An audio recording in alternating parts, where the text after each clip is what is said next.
உங்ககிட்ட beta brush இருக்கு. இல்ல நீங்க பீட்டா பிரஷ் வாங்க போறீங்கன்னா, கண்டிப்பா இந்த வீடியோ பாருங்க. இந்த வீடியோ உங்களுக்கு கண்டிப்பா யூஸ்ஃபுல்லா இருக்கும். இந்த வீடியோ நம்ம என்ன பார்க்க போறோம்னா, உங்க பீட்டா பிரஷ் எப்படி ஹேப்பியா இருக்கு அப்படின்றத நீங்க தெரிஞ்சுக்கிறது அப்படின்றத பத்தி கம்ப்ளீட்டா இந்த வீடியோல பார்ப்போம். வாங்க வீடியோக்குள்ள போலாம். ஃபர்ஸ்ட்டு உங்க பீட்டா பிரஷ் ஹெல்த்தியா இருந்தாலே மேக்ஸிமம் ஹேப்பியா இருக்கும். உங்க பீட்டா பிரஷ் ஹெல்த்தியா இருக்கா இல்லையான்னு உங்களுக்கு தெரியலனா, கீழ கமெண்ட் பண்ணுங்க. கண்டிப்பா நான் அதுக்கு ஒரு வீடியோ போடுறேன். உங்க பீட்டா பிரஷ் இப்போ எப்படி ஹேப்பியா இருக்குன்னு பார்க்கலான்னா, அது நல்லா ஆக்டிவா இருக்கும். அதாவது அந்த டேங்க்ல ஒரு ஓரமா ஒதுங்காம, மேக்ஸிமம் டேங்க்ல ஃபுல்லா சுத்தி வரும். அப்படி சுத்தி வந்தாலே ஓகே, இந்த பீட்டா ஃபிஷ் ஓரளவுக்கு நல்லா ஹேப்பியா இருக்கு அப்படின்னு நீங்க தெரிஞ்சுக்கலாம். இது போக எதெல்லாம் வச்சு நீங்க ஹேப்பியா இருக்குன்னு தெரிஞ்சுக்கலாம்னா, இந்த பீட்டா ஃபிஷ் ஆ மேல சில சில பீட்டா ஃபிஷ் பபிள் நெஸ் காட்டும். அதாவது இது ஹெல்த்தியா இருந்தாலே மேக்ஸிமம் எல்லா பீட்டா ஃபிஷும் பபிள் நெஸ் காட்டும். அப்படி காட்டியிருந்துச்சுன்னா, நீங்க கண்டிப்பா இந்த பீட்டா ஃபிஷ் நல்லா ஹெல்த்தியா இருக்கு. கண்டிப்பா இந்த பீட்டா ஃபிஷ் ஹேப்பியா இருக்குன்னு நீங்க தெரிஞ்சுக்கலாம். இந்த பீட்டா ஃபிஷ்க்கு கொஞ்சம் நல்லா அதிகமா ஸ்பேஸ் கொடுக்கணும். அது அப்படி நீங்க ஸ்பேஸ் கொடுத்தீங்கன்னா, இந்த பீட்டா ஃபிஷ் ரொம்பவே ஹேப்பியா நல்லா ஆக்டிவா இருக்கும். அதாவது நீங்க பார்த்தாலே தெரியும். அந்த பீட்டா ஃபிஷ் ரொம்ப ஆக்டிவா அங்க இங்கேன்னு போயிட்டே இருக்கும். அப்படி இருந்துச்சுன்னா, உங்க பீட்டா ஃபிஷ் கொஞ்சம் நல்லா ஹேப்பியா இருக்குன்னு அர்த்தம்.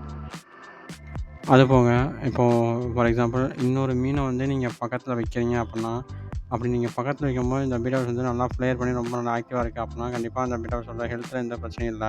இந்த பீட்டா ஃபிஷ் இதோட டேங்க்ல இது கரெக்ட்டா இதோட டீட்டெயில் செட் பண்ணிட்டு நல்லா ஹேப்பியா வாழ்ந்துகிட்டு இருக்குன்னு அர்த்தம். அதாவது இதை விட நீங்கள் நோட் பண்ண வேண்டியது ரொம்ப ரொம்ப முக்கியமான விஷயம் அந்த பீட்டா ஃபிஷ்ஷோட கலர். அந்த பீட்டா ஃபிஷ்ஷோட கலர் தான் அதோட மூடை அப்படியே ரிஃப்ளெக்ட் பண்ணணும்னு நான் சொல்லுவேன். ஏன்னா அதோட கலர் வச்சு நீங்கள் அதோட மூடை ஈஸியாக ஃபைண்ட் பண்ணிடலாம்.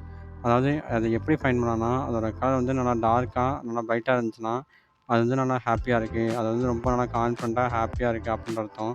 அதுவே அதோட கலர் ரொம்ப டிம்மாக, அதாவது ரொம்ப லைட்டாக இருந்துச்சுன்னா, அந்த கா பீட்டா ஃபிஷ் ரொம்பவே ஏதாவது பிரச்சனையா இருக்குது, இல்லை ரொம்பவே ஸ்ட்ரெஸ்ஃபுல்லாக இருக்குது அப்படின்றது நீங்கள் ஈஸியாக சொல்லிடலாம். அப்படியே உங்கள் பீட்டா ஃபிஷ் ரொம்ப டிம்மாக இருக்குன்னா, ஃபஸ்ட்டு அதுக்கான டேங்க் சைஸ் நீங்கள் நல்லா தரணும். அந்த டேங்க் சைஸ் தரது மட்டும் இல்லாமல், அதுக்கு ஏதாவது சிக்கல் இருக்கா அப்படின்றத பற்றி நீங்கள் கம்ப்ளீட்டாக ரிசர்ச் பண்ணணும். அப்படியே உங்கள் பீட்டா ஃபிஷ் ரொம்ப டிம்மாக இருக்குன்னா, கீழே கமெண்ட் பண்ணுங்கள். கண்டிப்பாக நான் அதை உங்களுக்கு சால்வ் பண்ணி தரேன். இல்லை உங்கள் பீட்டா ஃபிஷ் நல்லா டார்க் கலரில் இருக்குது, நல்லா பிரைட்டாக இருக்குது அப்படின்னா, அந்த பீட்டா ஃபிஷ் ரொம்ப ஹேப்பியாக ஹெல்த்தியாக இருக்குன்னு அர்த்தம். நீங்கள் தாராளமாக உங்கள் பீட்டா ஃபிஷ் ஹேப்பியாக இருக்குன்னு நீங்கள் முடிவு பண்ணிக்கலாம். இந்த மாதிரி சின்ன சின்ன விஷயங்கள் வச்சு தான் உங்கள் பீட்டா ஃபிஷ்ஷோட மூடை நீங்கள் ஃபைண்ட் பண்ணிக்க முடியும். இது போக உங்களுக்கு இந்த வீடியோவில் வேறு ஏதாவது டவுட் இருந்தாலும், இல்லை இதே மாதிரி வேறு ஏதாவது வீடியோ உங்களுக்கு போகணுன்னாலும் கீழே கமெண்ட் பண்ணுங்கள். கண்டிப்பாக நான் அந்த வீடியோ உங்களுக்காக அப்லோட் பண்ணுறேன். அப்புறம் இந்த வீடியோ பிடிச்சிருந்துச்சுன்னா லைக் பண்ணுங்கள், ஷேர் பண்ணுங்கள், மறக்காமல் சப்ஸ்கிரைப் பண்ணிடுங்க.